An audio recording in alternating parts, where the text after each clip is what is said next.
بسم الله الرحمن الرحيم ومن أحسن قولا ممن دعا إلى الله وعمل صالحا وقال إنني من المسلمين. السلام عليكم ورحمة الله وبركاته. بسم الله الرحمن الرحيم. الحمد لله رب العالمين والصلاة والسلام على سيد المرسلين نبينا محمد وعلى آله وصحبه أجمعين. أما بعد فقد قال المؤلف رحمه الله تعالى باب القسم عن عائشة رضي الله عنها قالت كان رسول الله صلى الله عليه وسلم يقسم بين نسائه فيعدل ويقول اللهم هذا قسمي فيما أملك فلا تلمني فيما تملك ولا أملك. رواه الأربعة والصحاح ابن حبان والحاكم ولكن رجح الترمذي إرساله. আল্লাহ পাকের সমস্ত প্রশংসা, সালাত এবং সালাম নাযিল প্রেরিত মুহাম্মদুর রাসূলুল্লাহ সাল্লাল্লাহু আলাইহি সাল্লামের উপর। আজকের আমাদের শুক্রবারে এশার সালাতের পরে ধারাবাহিক যে বুলুগুল মারাম থেকে দর্স চলছে হাদিসের, বিষয়বস্তু হচ্ছে বিবাহ পর্ব। তার বিশেষ একটি অধ্যায় হচ্ছে একাধিক স্ত্রী যার ঘরে হবে সেই ব্যক্তি স্ত্রীদের মাঝে রাতকে ভাগ করবে, পালা নির্ধারণ করবে, যাতে করে সুবিচার কায়েম হয়। যারা সুবিচার করতে পারবে, যারা ন্যায্য অধিকার দিতে পারবে, তারাই একাধিক বিবাহ করবে। আর যাদের ইমানি দুর্বলতা আছে, শারীরিক দুর্বলতা আছে, তারা একাধিক বিবাহ করবে না। এ হচ্ছে শরীয়তের বিধান। কারণ একাধিক বিয়ে করা জায়েজ কাজ, আর জুলম হচ্ছে হারাম। অবিচার করা হচ্ছে জুলম, ন্যায্য অধিকার না দেওয়া হচ্ছে জুলম। সুতরাং কেউ যদি ন্যায্য অধিকার দিতে সক্ষম না হয়, আশঙ্কা করে যে আমি বিয়ে শাদী করলে আমার ঈমান ওই রকম মজবুত নয় যে আমি সুবিচার কায়েম করতে পারবো, তাহলে সেই ব্যক্তি আগে থেকেই নিজের ঈমানের হেফাজত করবে আখিরাতে, যাতে করে আযাবের সম্মুখীন না হইতে হয়। বলছেন লেখক হাফিজ ইবনে হাজার রহমতুল্লাহ আলাইহি, বাবুল কাসম, এই অধ্যায় হচ্ছে ভাগ বন্টনের, পালা নির্ধারণের। কাসম সিনে জজম করলে ভাগ বন্টন করা, আর কাসাম সিনে ফাতা দিয়ে দিলে কসম করা, শপথ করা হয়ে যায়। শুধু জজম আর জাবার ফাতার পার্থক্য। বাবুল কাসম, এই অধ্যায় হচ্ছে পালা নির্ধারণের। আয়েশা রাদিয়াল্লাহু তাআলা আনহা থেকে বর্ণিত, তিনি বলেন কানা রাসূলুল্লাহ সাল্লাল্লাহু আলাইহি ওয়াসাল্লাম ইয়াকসিমু বাইনা নিসাইহি ফায়াদিল। রাসূলুল্লাহ সাল্লাল্লাহু আলাইহি ওয়াসাল্লাম তার বিবিগণদের মাঝে পালা নির্ধারণ করতেন, রাত ভাগ করে দিতেন। ফায়াদিল, অতঃপর এর মাধ্যমে তিনি সুবিচার কায়েম করতেন, ইনসাফ করতেন, এতে ইনসাফ করতেন। ওয়াকুলু, তার সাথে সাথে এই দোয়াটিও বলতেন। যথাসাধ্য বাহ্যিক শরীয়তের যে বিধিবিধান রয়েছে সেগুলি পালন করে দোয়া করতেন। তাহলে দিন ইসলামের বিধিবিধান পালন করি আল্লাহ পাকের কাছে বলতে যেন ক্ষমা চাইতে হবে। দিন ইসলামের বিধিবিধান পালন করব না, আল্লাহর কাছে ক্ষমা চাইব, এটা অসৎ মানুষের পরিচয়। আর সৎ মানুষ, ভালো মানুষের পরিচয় হয়েছে যথাসাধ্য পালন করে ঠিক করতে পারলাম না, ত্রুটি করলাম, ভালো করে হইল না, এই ক্ষেত্রে আমার যে দায়িত্ব ছিল সেটা পুরোপুরি আদায় করতে পারলাম কি পারলাম না, সেই জন্য নিজের ত্রুটি বিচ্যুতির জন্য আল্লাহ পাকের কাছে ক্ষমা চাইবে, দোয়া করবে। এই দোয়া করতেন রাসূলুল্লাহ সাল্লাল্লাহু আলাইহি ওয়াসাল্লাম, আল্লাহুম্মা হাযা কাসমি ফিমা আমলিক। এই হচ্ছে আমার পালা নির্ধারণ ওই বিষয়ে যার আমি মালিক, যেটা আমার ক্ষমতায় ছিল, সেই আমার ক্ষমতার ক্ষেত্রে আমি এই পালা নির্ধারণ করে দিলাম। আল্লাহ এই কাজ আমার করণীয় আমি করলাম। ফালা তালুমনি ফিমা তামলিকু ওয়ালা আমলিকু, সুতরাং তুমি আমাকে তিরস্কার করিও না, ভর্ৎসনা দিও না এমন বিষয়ে যার মালিক তুমি, আমি তার মালিক নই। কি এই দুয়ার অর্থ কে বলতে পারেন? আল্লাহ, আমি যার মালিক ছি না, যে বিষয়টার মালিক ছি না, সেই বিষয়ে আমি পালা নির্ধারণ করে দিলাম সুবিচারের জন্য। হ্যাঁ, আর যে বিষয়ের মালিক তুমি, আমি মালিক না, ওই বিষয়ে আমার ভুল ত্রুটি যদি হয়ে যায়, হ্যাঁ, বা আমার যদি এমন কিছু হয় যেটা আমার মালিকানাতে ক্ষমতাতে নেই, তাহলে তুমি আমাকে তিরস্কার করিও না বা পকড়াও করিও না, ধরিও না। অন্তরের বিষয়, মাশাআল্লাহ। অন্তরে কি থাকে? ভালোবাসা। অন্তরের ভালোবাসার বিষয়, অন্তরের ভালোবাসার বিষয়। রাহুল আরবা, হাদিসটি 4 জন ইমাম তাদের হাদিসের কিতাবগুলিতে সংকলন করেছেন। যখন 4 জন ইমামের কথা বলবেন, এই পরিভাষাটি হাফেজ বিন হাজার রহমতুল্লাহ আলাইহি তার এই বুলুগুল মারামের ভূমিকায়, খুতবার পরে ভূমিকাতে উল্লেখ করেছেন যে আমি আরবা বলতে কোন কোন ইমামকে বুঝিয়েছি। আবু দাউদ, নাসাই, তিরমিজি, ইবনে মাজাহ, হ্যাঁ, বুখারী, মুসলিম আর মুসনাদ আহমদ ছাড়া। যখন 7 জন ইমামের কথা বলবেন তখন কুতুবে সিত্তা, 6টি যে প্রসিদ্ধ কিতাব, তার সাথে সাথে মুসনাদ আহমদ। সাহিহ ইবনে হিব্বান, এবং ইমাম ইবনে হিব্বান তার একটি হাদিসের কিতাব রয়েছে সাহিহ ইবনে হিব্বান নামে প্রসিদ্ধ সমাজে।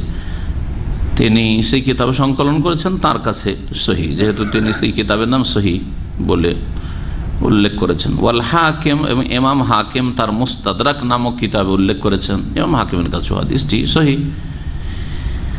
ওয়ালাকিন রাজ্জাহ তিরমিজি, ইমাম তিরমিজি রহমতুল্লাহ আলাইহি প্রাধান্য দিয়েছেন এই হাদিসের মুরসাল হওয়াকে, অর্থাৎ তিনি বলেছেন যে এই হাদিসটিতে দুর্বলতা রয়েছে, সবচাইতে হালকা দুর্বল হাদিস, সবচাইতে হালকা কমজোর হাদিস। হাসানের নিচে যে জয়ীফ দুর্বল হাদিসের স্তর, সেটা হচ্ছে মুরসাল হাদিস। এই জন্য মুরসাল হাদিস একটু সমর্থন পেলেই মোতাবে অথবা শাহেদ, মুহাদ্দিসিনদের ভাষায় তার সমর্থক হাদিস পেলেই, সেটা যদি তার মতো মোটামুটি হয়, তাহলে সেটা হাসান লে গায়রিহির মর্যাদায় পৌঁছে যাবে, যেটা দলিল হিসাবে পেশ করা যেতে পারে যদি শরীয়তের মূল নীতি অথবা আকীদা বিরোধী কিছু না হয়। এ সম্পর্কে আরেকটি হাদিস আমরা দেখি, তারপরে মাসলা মাসাইলগুলি যা আসবে 2টি হাদিসে আমরা তখন আলোচনা করব। ওয়ান আবি হুরায়রা রাদিয়াল্লাহু আনহু আন্না নবী সাল্লাল্লাহু আলাইহি ওয়াসাল্লাম قال من كانت له امرأتان فمال الى احداهما دون الاخرى مال الى احداهما دون الاخرى جاء يوم القيامه وشقه مائل। আবু হুরায়রা রাদিয়াল্লাহু তাআলা আনহু থেকে বর্ণিত, তিনি বলেন নবী করিম সাল্লাল্লাহু আলাইহি ওয়াসাল্লাম বলেছেন, যার 2টো স্ত্রী থাকবে, মান কানাত লাহু ইমরাতান, যার 2 স্ত্রী আছে অথবা তার বেশি আছে, কমপক্ষে 2 স্ত্রী। এক স্ত্রী থাকলে সমস্যা নেই, সেখানে অবিচারের, স্ত্রীদের মাঝে অবিচারের প্রশ্ন ওঠে না। সে এমনি হয়তো হক আদায় করে না, তখন আলাদা তার হক নষ্ট করার কারণে তার পাকড়াও হবে, তার হিসাব হবে। কিন্তু যার 2 স্ত্রী অথবা তার বেশি স্ত্রী রয়েছে, 2, 3, 4, 4-এর বেশি চলবে নাকি? হ্যাঁ।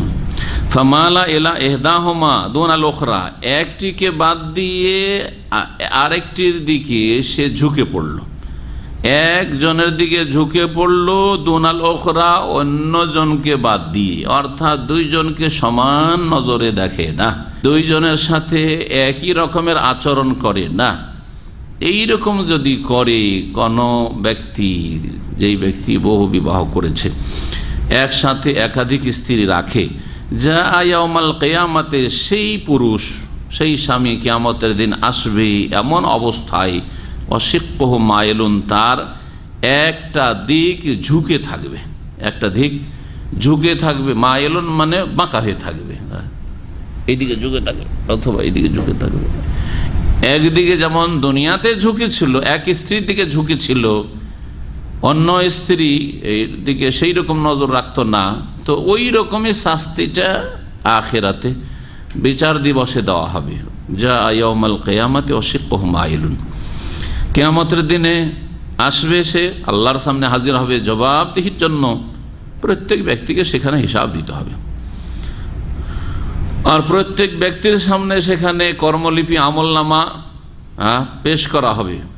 আর আমলনামা দেখে বলে, মা লিহাযাল কিতাব লা ইউগাদিরু সাগীরাতান ওয়ালা কাবীরাতান ইল্লা আহসাহা, এই এমন কোন কিতাব লিখনি, এমন যে কোন কর্মলিপি, লা ইউগাদিরু সাগীরাতান ওয়ালা কাবীরা, ছোট বড় কোনো ভুল ভ্রান্তি, হ্যাঁ, অন্যায় অপরাধ, হ্যাঁ, পাপ ছাড়েনি, ইল্লা, সবকে রেকর্ড করে রেখেছে, সব কিছুই তাতে রেকর্ড থাকবে। সুতরাং কখনো এই কথা ভাবিয়েন না যে আমি মানুষ থেকে লুকাতে পেরেছি, সুতরাং পার পেয়ে গেছি।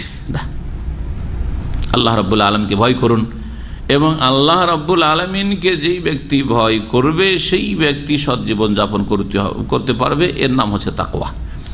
আর মুত্তাকিনদের জন্য জান্নাত।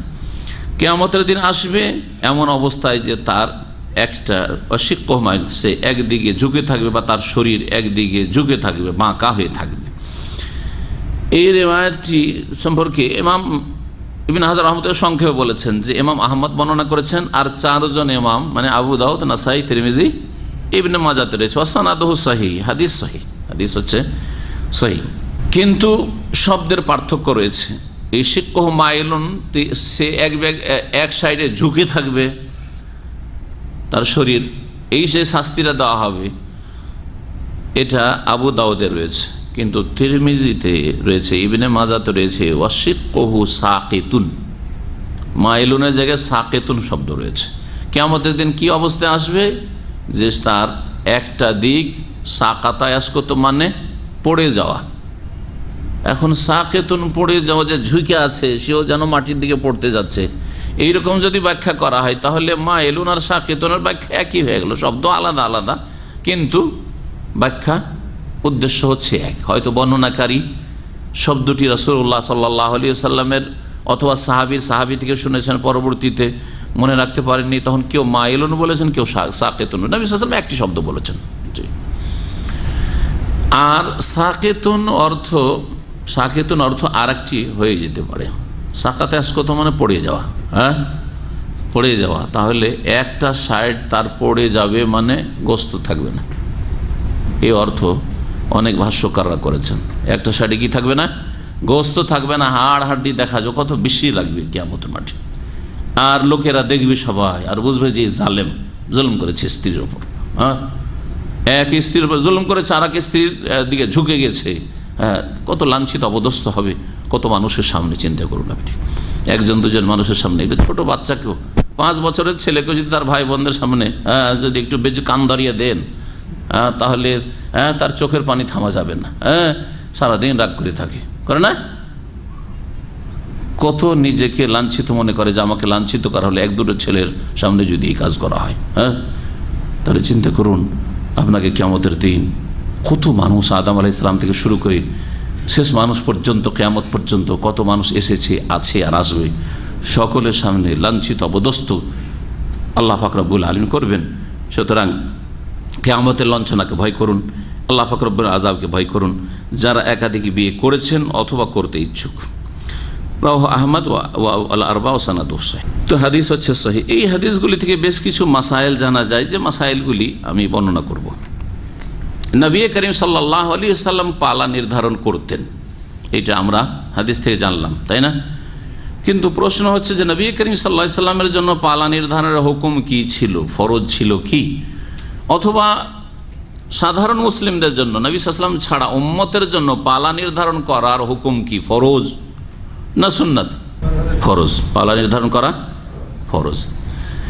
কিন্তু নবী করিম সাল্লাল্লাহু আলাইহি ওয়াসাল্লামের জন্য ফরজ ছিল কি না, যখন উম্মতের জন্য ফরজ হলো এটা ঠিক আছে, কিন্তু নবী করিম সাল্লাল্লাহু আলাইহি ওয়াসাল্লামের জন্য পালা নির্ধারণ করা কি ফরজ ছিল? প্রশ্ন।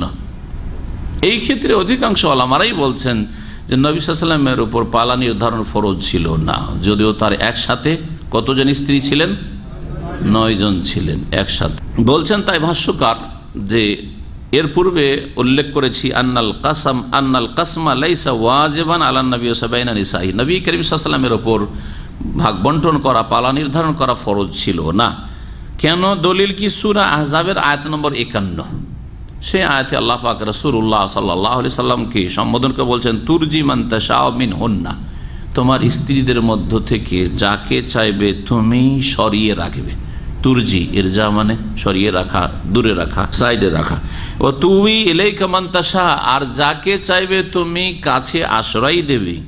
ওয়ামানিব তাগাইতা মিম্মান আজালত, আর যার থেকে তুমি আজকে হয়তো বা এই মাসে সিদ্ধান্ত নিয়েছো যে এর কাছে যাব না রাত্রে, এর জন্য পালা নির্ধারণ করবো না, কিন্তু আবার হঠাৎ করে সিদ্ধান্ত বদলে দিলে যে তুমি যাকে দূরে রেখেছো তাকে কাছে নিতে চাও, তারও বৈধতা আছে। আল্লাহ বলছেন ওয়ামানিব তাগাইতা মিম্মান আজালতা, ওই সব স্ত্রী তোমার বিবিদের মধ্য থেকে যাদেরকে তুমি দূরে সরিয়ে দিয়েছো বা দূরে রেখেছো, তালাক দিয়ে নয়, দূরে রেখেছো মানে তাদের জন্য পালা নির্ধারণ করো না, তাদের মধ্য থেকে তুমি যাকে চাও, যদি চাও যে না আমি তার কাছে যাব, সেটাও তোমার জন্য জায়েজ।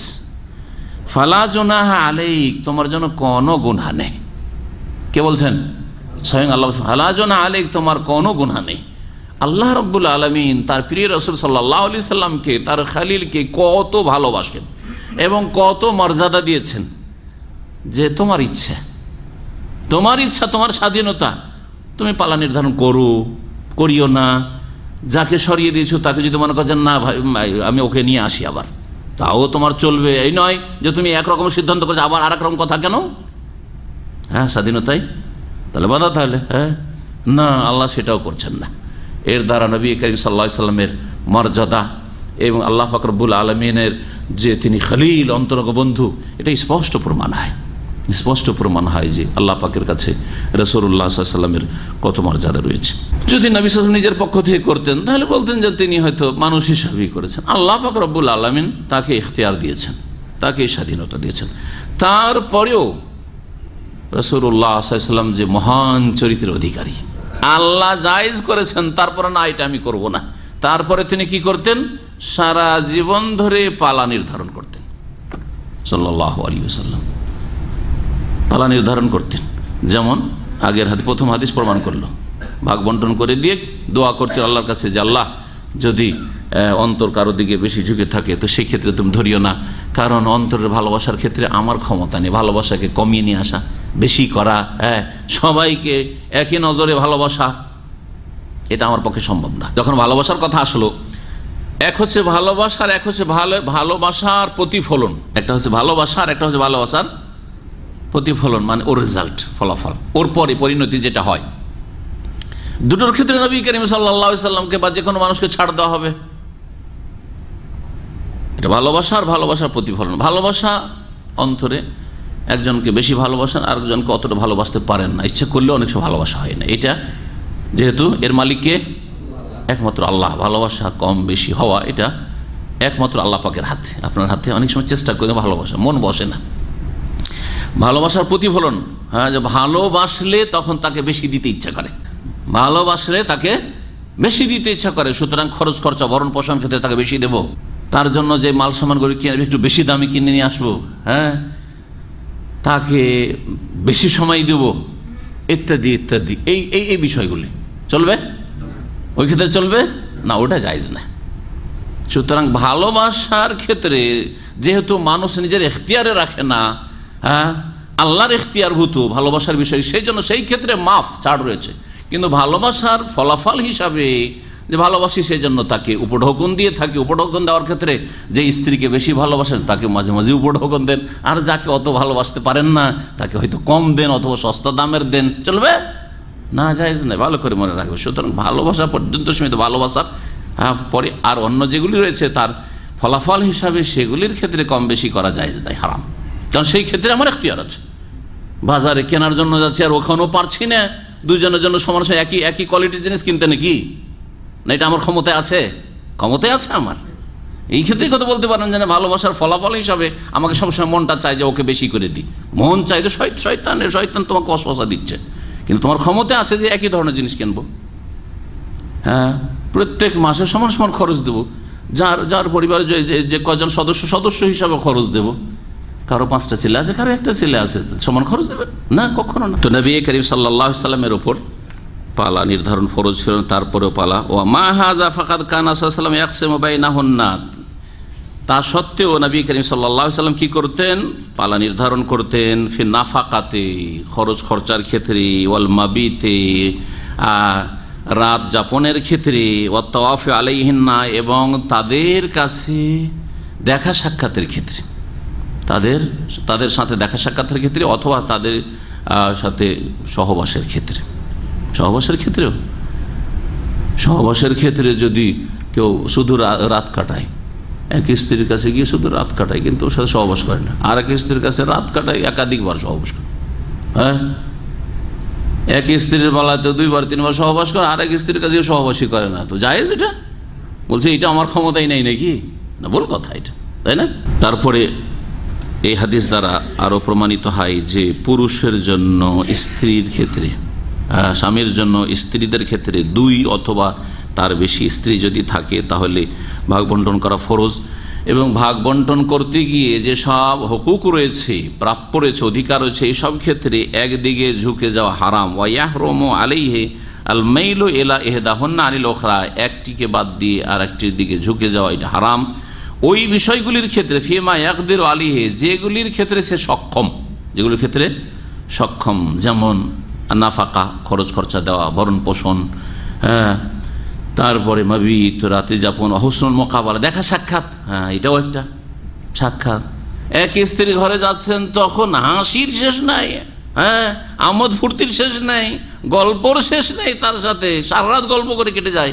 আর এক স্ত্রীর কাছে গেলে মোবাইল টিপে, মোবাইলের ফেতনার যুগে শুধু মোবাইল নিয়ে পড়ে আছেন, হ্যাঁ, তা রাত কাটাচ্ছেন তার কাছে, কিন্তু যতক্ষণ জেগে আছেন শুধু মোবাইল টিপছেন। তা হারাম কাজ করলেন না? অবশ্যই হারাম কাজ। অথবা গিয়ে লম্বা টানে ঘুম দিলেন, গিয়ে বলছেন খুব ক্লান্ত আছি, যে স্ত্রীর দিকে অত আগ্রহ নেই, ওর কাছে বলছে খুব ক্লান্ত আছে, আমাকে শুইতে দাও, ঘুমাতে দাও, দিলেন লম্বা টানে, একবারে নাক ডেকে ঘুম, হারাম। এর সাথে কথা বলতে, ওর সাথে কথা, নবী করিম সাল্লাল্লাহু আলাইহি ওয়াসাল্লাম প্রত্যেক রাতে যে স্ত্রীর পালা থাকতো তার সাথে এসা পরে কিছুক্ষণ গল্প করতেন, এটাও হাদিস রয়েছে, গল্প করে তারপর ঘুমাইতেন।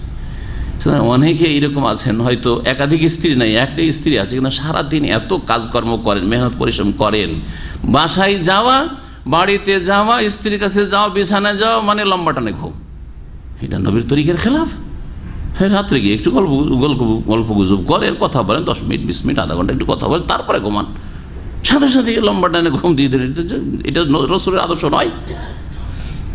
আর যদি এইরকম কখন এমার্জেন্সি হয় যে আমার চোখ থামছে না, হ্যাঁ, খুব ক্লান্ত, তাহলে স্ত্রীকে বলে নেন যে আজকে কথা বলতে পারছি না, কারণ খুব ঘুম চাপছে, বলে নেন, অনুমতি নিয়ে নেন, হ্যাঁ, তার কাছ থেকে ক্ষমা চেয়ে নেন।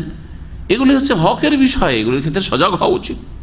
আর একটি মাসলা উল্লেখ করেছেন ভাষ্যকার, আন্নাহু লা ইয়াজিবু আলার রাজুলি আল কাসমু ফিমা লা ইয়াকদিরু আলাইহি, যেই ক্ষেত্রে স্বামী সক্ষম নয় ওই ক্ষেত্রে তার পালা নির্ধারণ করা বা সমান করা, ভাগ বন্টন সমান করা, এটা ফরজ নয়।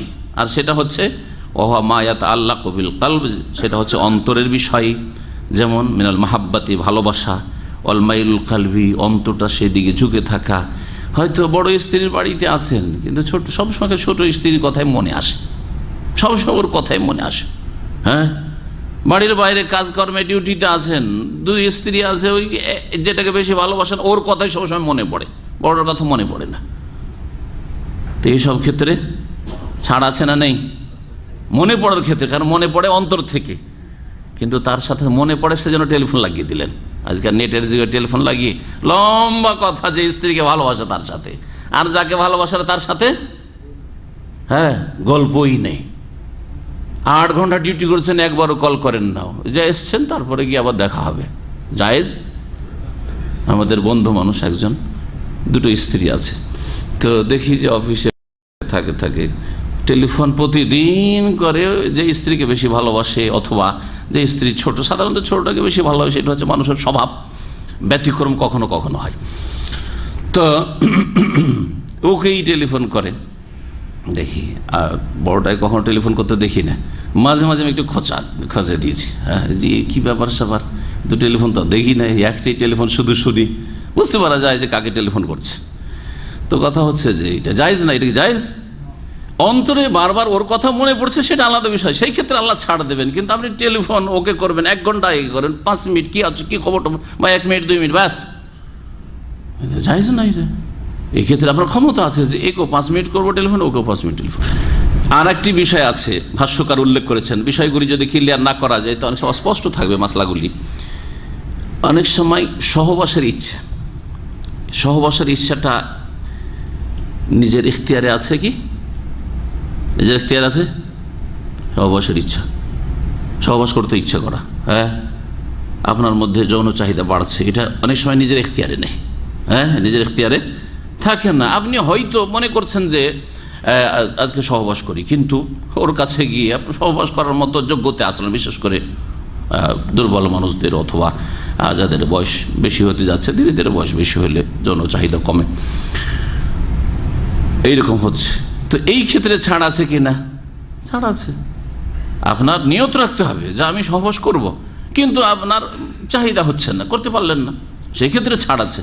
কিন্তু কেউ যদি মনে করে যে না, যেটা নতুন বিয়ে করেছি, হ্যাঁ ওটার সাথেই শুধু মেলামেশা করি, সহবাস করি, আর পুরাতনটা আছে থাক, তাহলে তখন আর জায়েজ হবে না, তখন হারাম কাজ হবে আপনার দ্বারা, কারণ আপনার নিয়তি আছে যে ওর সাথে আমি সহবাস করব না। এই জন্য বলছেন ওয়ালা মা ইয়াতারাত্তাবু আলাইহি মিন রাগবাতিন ফি জামাই ওয়াহিদাতিন দুনাল উখরা, এইরকমই সহবাসের ক্ষেত্রে আগ্রহী হওয়ার বিষয়টি, মন বাড়ছে না, চাহিদা বাড়ছে না, আসছে না, এটা মানুষের ইখতিয়ারে।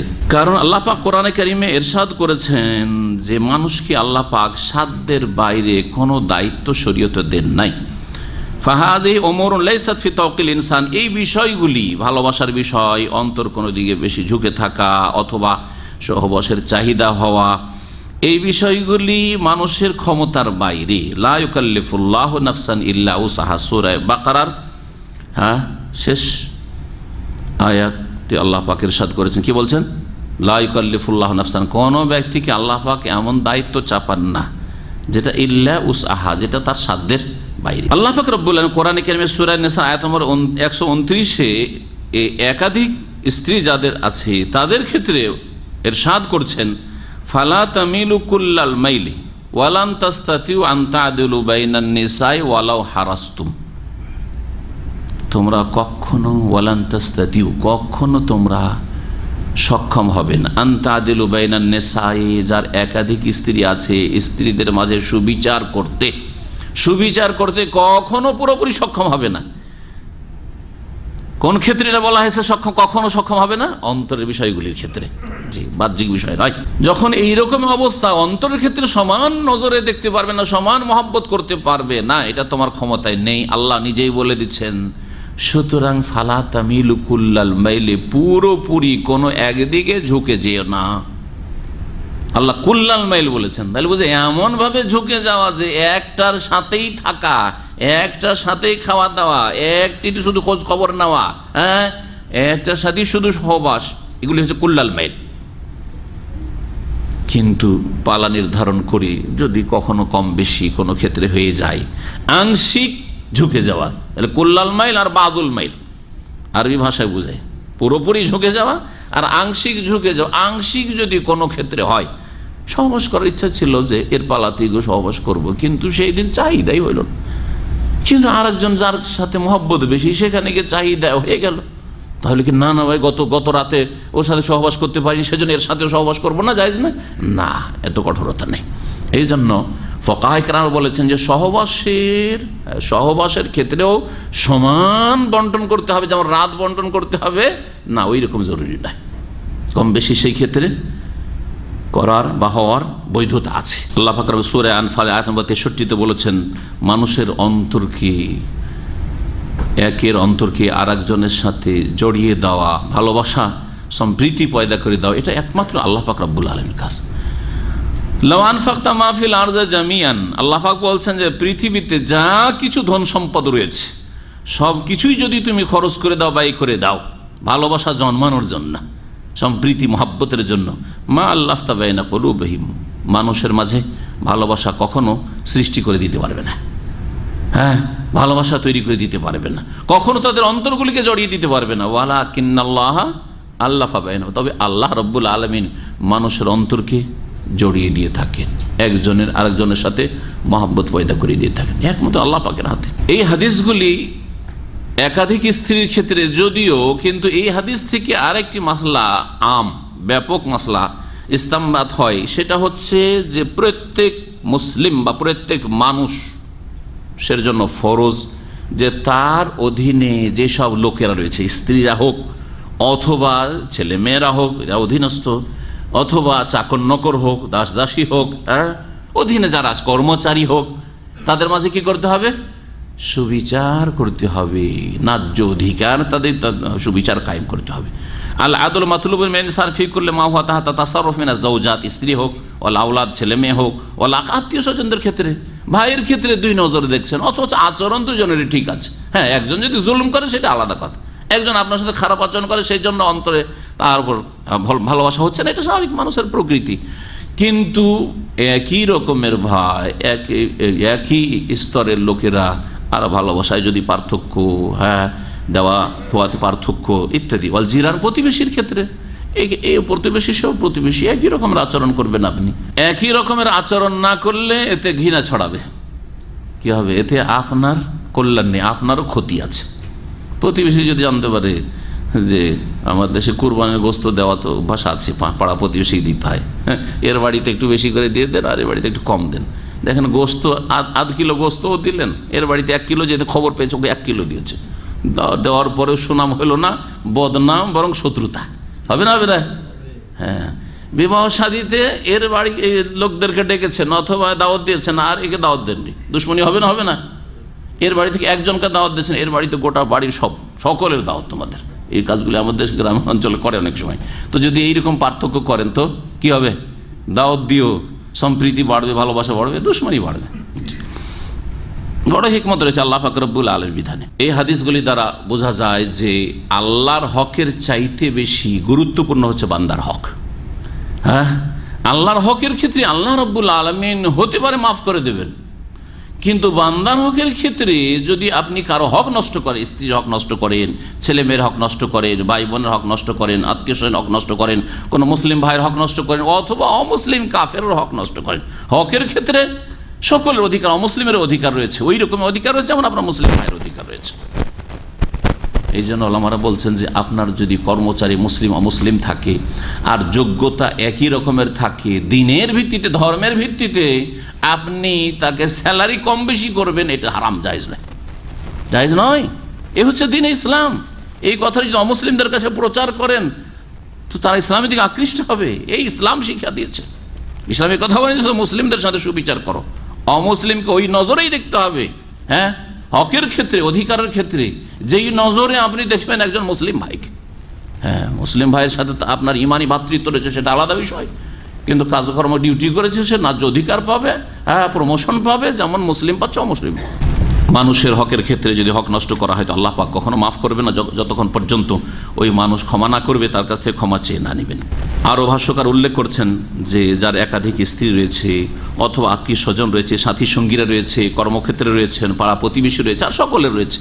কারো যদি একাধিক স্ত্রী না থাকে তাহলে আত্মীয় স্বজন তো আছে, পাড়া প্রতিবেশী আছে, সাথী সঙ্গীরা কর্মক্ষেত্রে আছে, হ্যাঁ, একই রুমে কয়েকজন থাকেন, আছেন, তাহলে বিভিন্ন সময়ে তাদের কাছ থেকে ক্ষমা চেয়ে নেবেন, ক্ষমা চেয়ে নেবেন যে তাদের হকের ক্ষেত্রে যে ত্রুটি বিচ্যুতি হয়েছে ক্ষমা চেয়ে, যেমন সফরে যাচ্ছেন, আপনি দেশে যাচ্ছেন, ক্ষমা চেয়ে নেবেন, হজে যাচ্ছেন, ক্ষমা চেয়ে নেবেন, হ্যাঁ, মাঝে মধ্যে এমনিতেই যদিও কোথাও না যান ক্ষমা চেয়ে নেবেন, হ্যাঁ, ক্ষমা চেয়ে নেবেন, যাতে করে তাদের কোনো হক নষ্ট করে থাকেন, তারা কষ্ট পেয়েছে এবং আপনার উপর দাবি রেখে দিয়েছে, এইরকমটা না হয়।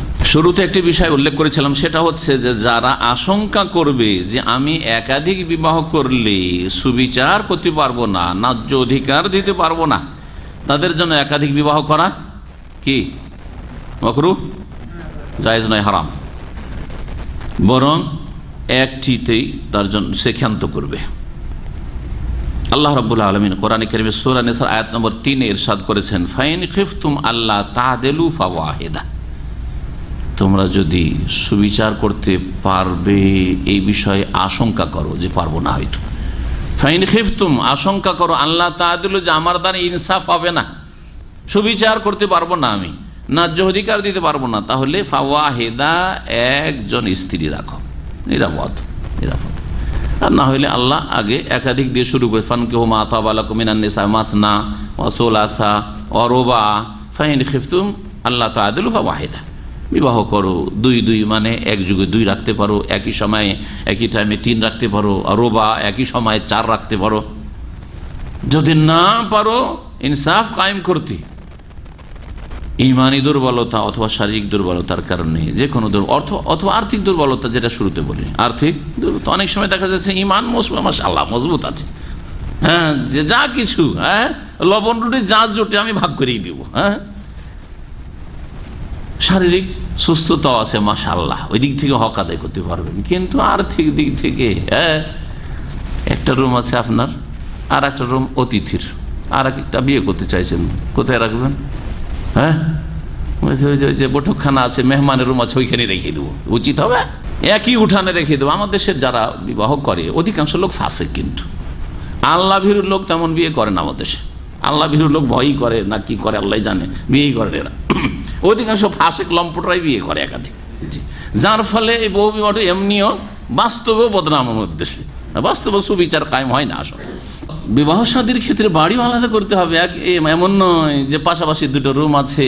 আমার দেশে যে ট্রেডিশন, যে একই উঠানে সামনাসামনি দুটো রুম আছে, এদিক থেকে একটা স্ত্রী বেরোচ্ছে, ওই দিক থেকে আর একটা স্ত্রী বেরোচ্ছে, হয়তো দুটোই রুম আছে, দুটো রুম দুই স্ত্রীর জন্য আছে, কিন্তু রাত দিন দেখা সাক্ষাৎ হচ্ছে। হ্যাঁ, যখন আপনি এক স্ত্রীর ঘরে ঢুকে আছে, আর এক স্ত্রীর চোখের সামনে দেখতে পাচ্ছে ওই ঘরে ঢুকে আছে, দুশ্মনী পয়দা হবে না? হ্যাঁ, কষ্ট লাগবে না তাকে?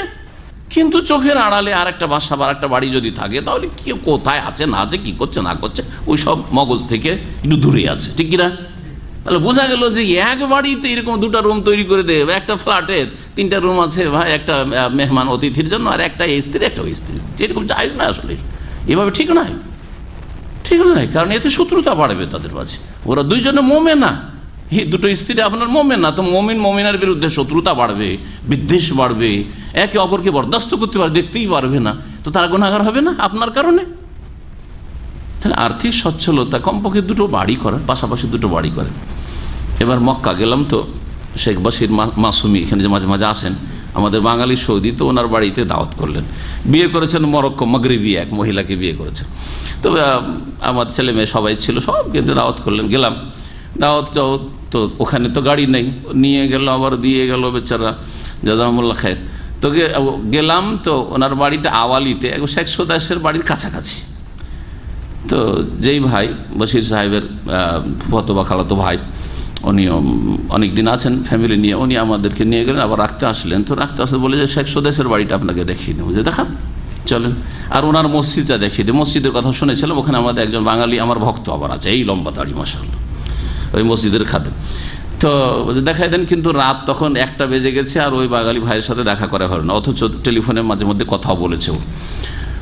তো যাই হোক, সামনে শেখ সোদাই হাফেজাহুল্লাহ তার বাড়ির সামনে দিয়ে নিয়ে গেল। দুটো বাড়ি পাশাপাশি, বিশাল বাড়ি, দুই স্ত্রী, দুটো বাড়ি দেখে একই রকমের, একই রঙের, সব কি একই সেম একেবারে দুটো বাড়ি দেখেই আমি বুঝতে পারলাম যে দুটো স্ত্রী আছে, বুঝে নিয়েছি, এর আগে জানতাম না।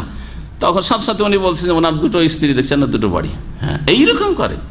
পাকা বাড়ি জরুরি নেই, খড়েরই বাড়ি ঠিক আছে, টালির বাড়ি, টিনের বাড়ি, কিন্তু দুটো বাড়ি হইতে হবে, দুটো বাড়ি হইতে হবে, একই বাড়িতে নাই, একই উঠানে নাই।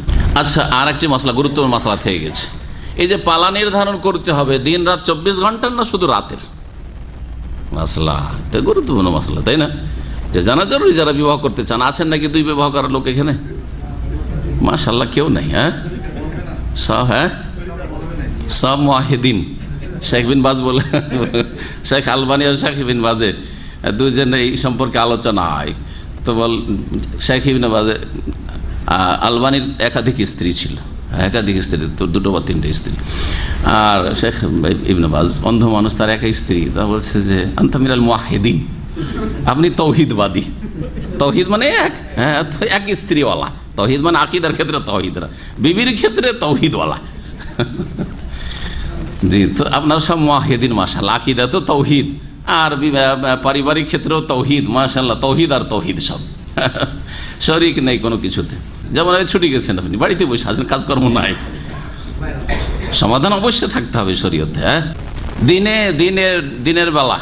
দিনের বেলা সমান সমান যত ঘন্টা দিনে কাটাবেন এই স্ত্রীর বাড়িতে, তত ঘন্টায় ওই স্ত্রীর বাড়িতে কাটাইতে হবে, এরকম বিষয় আছে।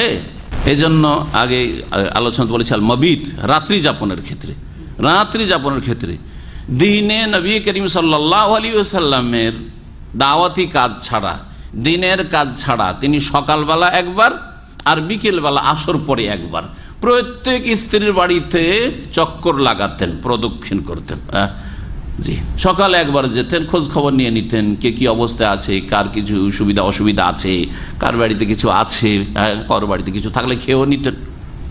জিজ্ঞেস করতেন না যে তোমাদের বাড়িতে কিছু আছে, যদি থাকলো কিছু খেয়ে নিতেন। এক বিবি ছিলেন যে প্রায় সময় মধু খাওয়াইতেন আসর পর গেলে, আসর পর একটা চক্কর লাগাইতেন আর তাদের খোঁজ খবর নিতেন, আর খোঁজ খবর নিয়ে একটু বসতেনও, তাদের সাথে ঘুমাতেন না বা কিছু এরকম করতেন না। কারণ আজকাল তো ঘুমের স্টেশন নেই, আসর পরে ঘুমিয়ে আমরা এত দুর্বল মানুষ, সকালবেলাও ঘুমিয়ে, তাহলে সকালে গেলেও ঘুমিয়ে গেল কোনো স্ত্রীর কাছে গিয়ে, আসর পরে গিয়ে ঘুমিয়ে গেল, চলবে না? ওইটা চলবে না, দিনে ঘুমও চলবে না। হ্যাঁ, ঘুরে ফিরে আসেন, সবার খোঁজ খবর নেন, দিনে কোনো অসুবিধা নেই। নবী করিম সাল্লাল্লাহু আলাইহি ওয়াসাল্লাম এই করতেন।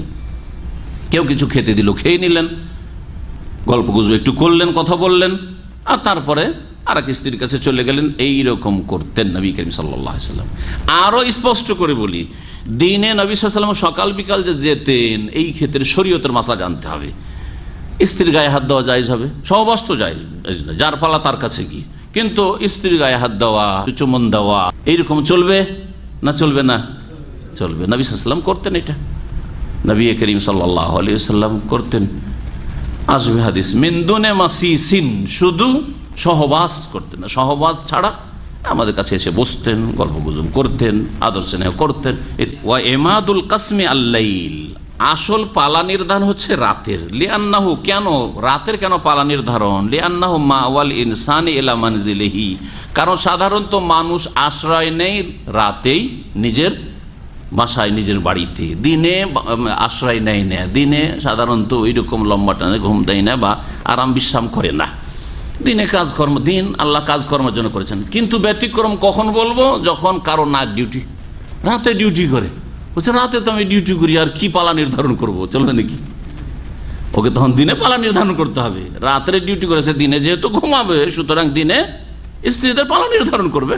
ওয়াফিহে ইয়াসকুনা ইলা আহলিহি, আর রাতে গিয়ে স্ত্রীর কাছে সেখানে গিয়ে শান্তি পায় এবং সেখানে গিয়ে তার কাছে বসে বা ঘুমায়। ওয়ানামু আলা ফিরাশি, স্ত্রীর বিছানায় ঘুমায়। ওয়ান্নাহারিল মাস, দিন হচ্ছে আসলে রুজি রোজগারের জন্য আর ব্যস্ততার জন্য।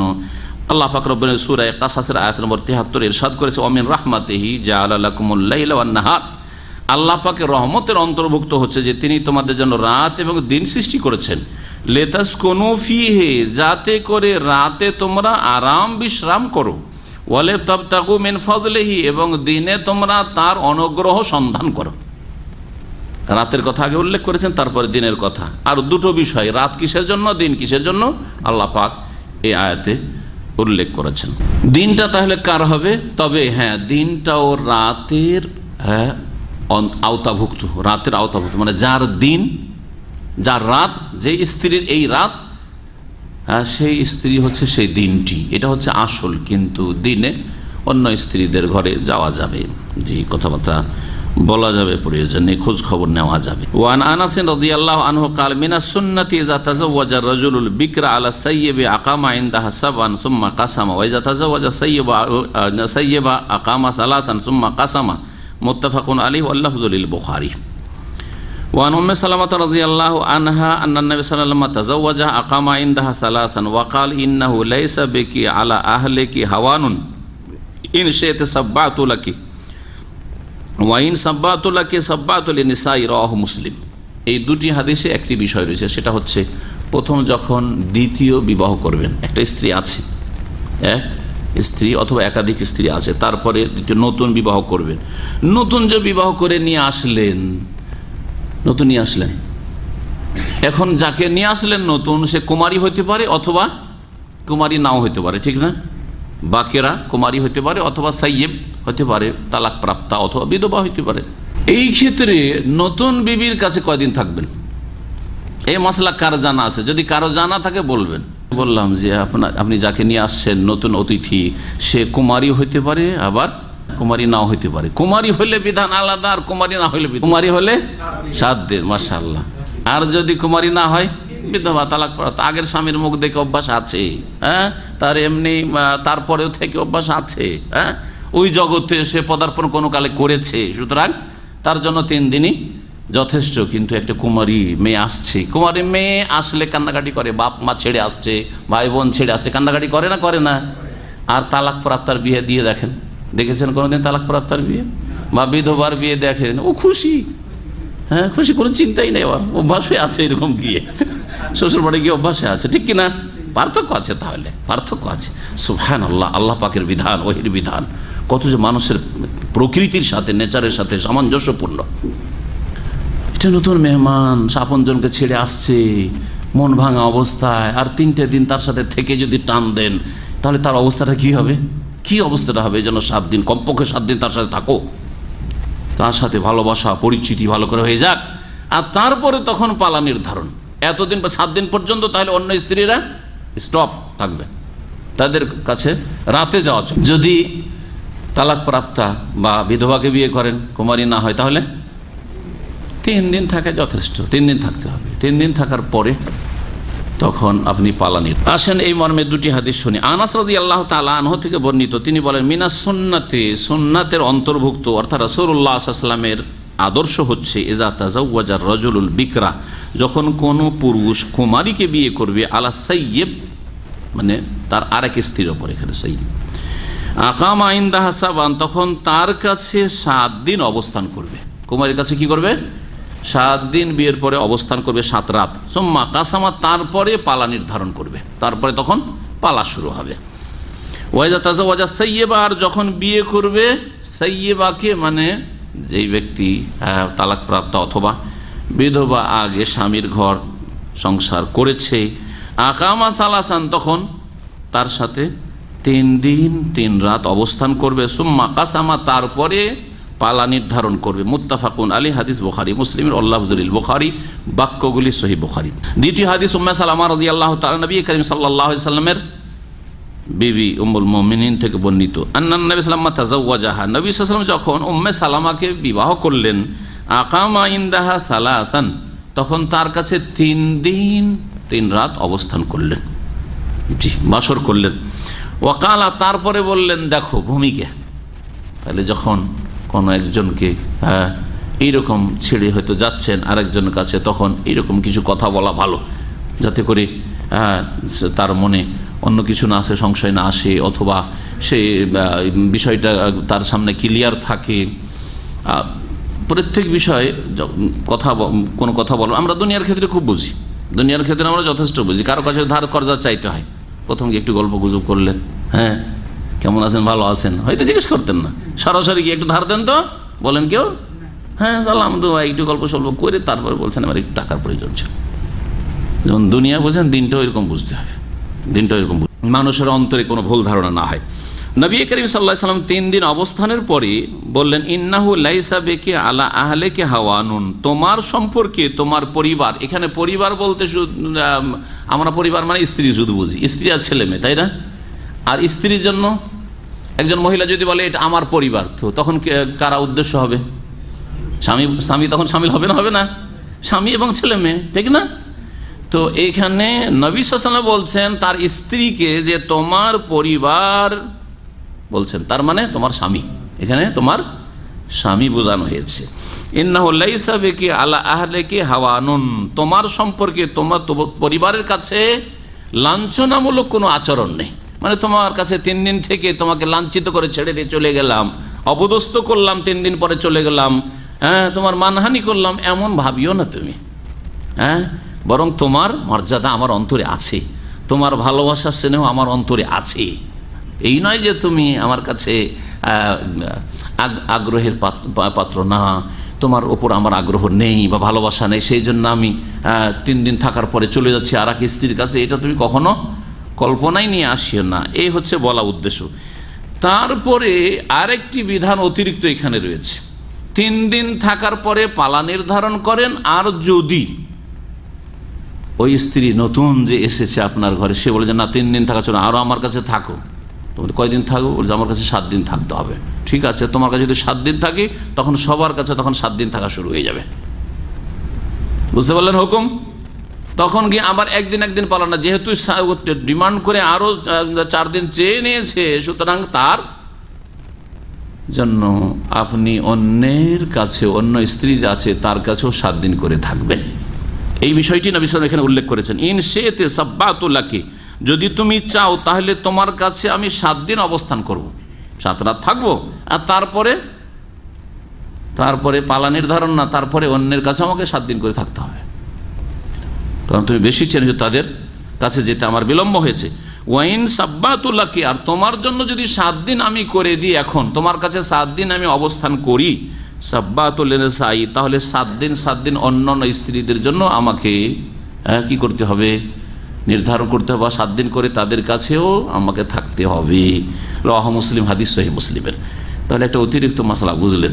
যদি আপনার নতুন স্ত্রী বলে যে আমার কাছে 10 দিন থাকতে হবে কমপক্ষে, তোমার সাথে জীবনের প্রথম দেখা, তুমি এরকম চলে যাবে, মানে 3 দিন পরে না চলবে না, 10 দিন থাকতে হবে, ঠিক আছে 10 দিন থাকা জায়েজ, কিন্তু ওই স্ত্রীগুলোকে জানিয়ে দিতে হবে যে 10 দিন যেহেতু ডিমান্ড করেছে থাকা, এর কাছে 10 দিন থাকার পর প্রত্যেকের কাছে আমি 10 দিন করে থাকবো। বা আর এক স্ত্রী তার কাছে 10 দিন থাকবেন, তারপরে তখন পালা নির্ধারণ শুরু হবে। হাদিসের মাসলা মাসাইলগুলি সব স্পষ্ট এবং হাদিসের তরজমা এবং ব্যাখ্যার সাথে সাথে মাসলা মাসাইলগুলি উল্লেখ করা হয়ে গেছে। সুতরাং অতিরিক্ত আর তেমন আলোচনার কোনো বিষয় নেই। ভাষ্যকার একটি বিষয় এখানে উল্লেখ করেছেন, সেটা হচ্ছে অফিহে ইস্তেহবাবু সারাহাতে মামান তো আমেলুহু, যার সাথে আপনি লেনদেন করছেন, আপনার লেনাদেনা আচার আচরণ হচ্ছে, তার ওপর যে কোনো বিষয়কে ক্লিয়ার রাখবেন, স্পষ্ট থাকা ভালো। লেনদেনের বিষয়টা ক্লিয়ার থাকা ভালো, শুধু স্বামী স্ত্রীর ক্ষেত্রে নয়, যে কোনো সাথী বন্ধুদের কাছে, টাকা পয়সার ক্ষেত্রেও।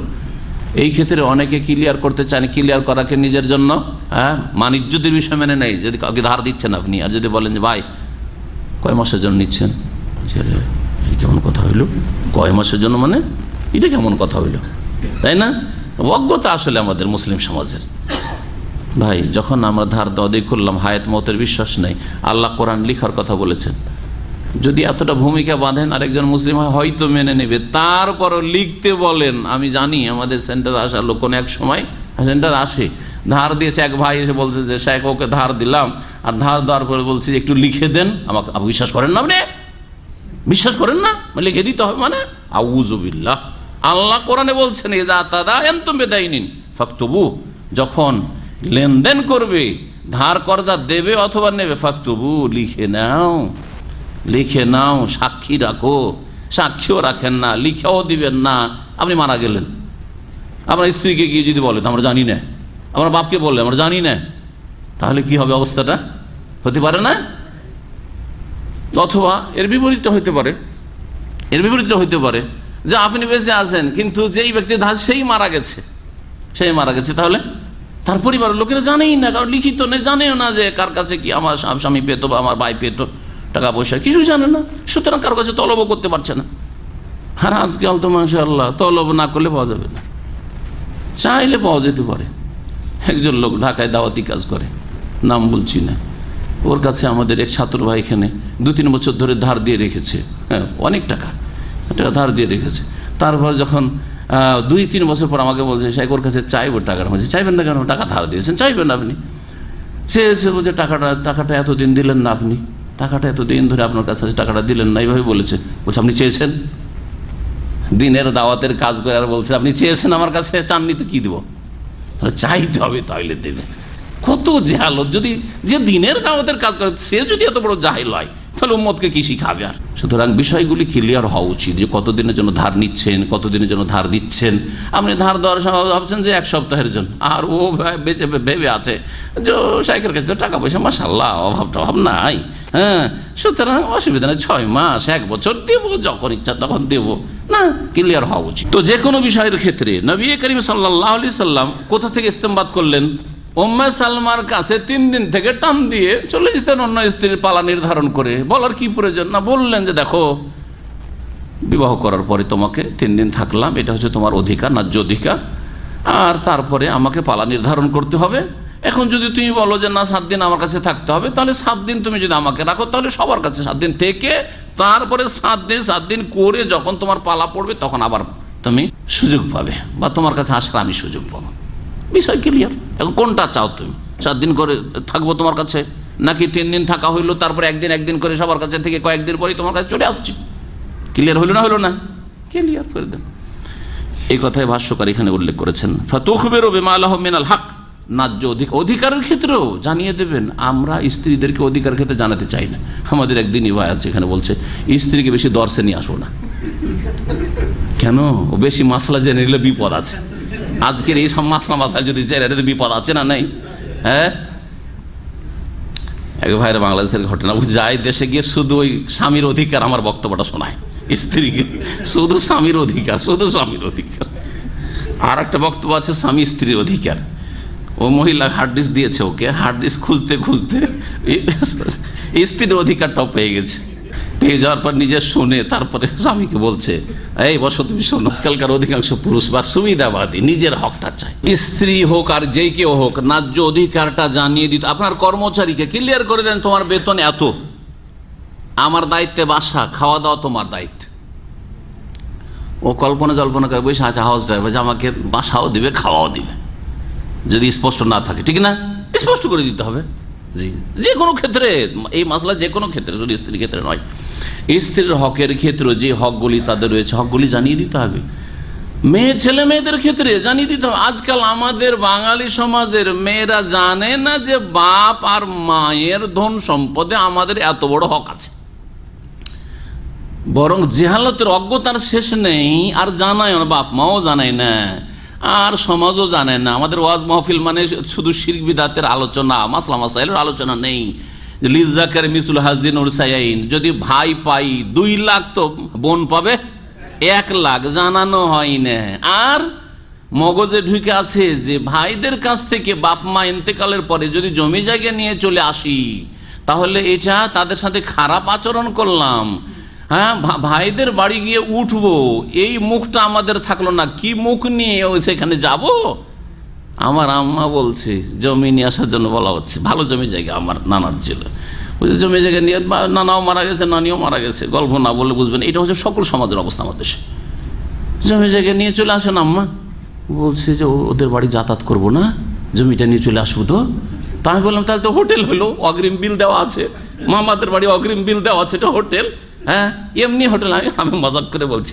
তাহলে তো এই যে হোটেলগুলি বাজারে হোটেল আছে শহরে, এই হোটেলে তো অগ্রিম বিল দিয়ে রাখতে হয় না, গেলে খেয়ে দিয়ে তারপরে বিল দিতে হয়। কিন্তু মামাদের বাড়ি আগে থেকে বিল 2-4 বিঘা জমি দেওয়া আছে, তাহলে খেতে দিবে, ওদের বাড়ি উঠা যাবে না, উঠা যাবে না।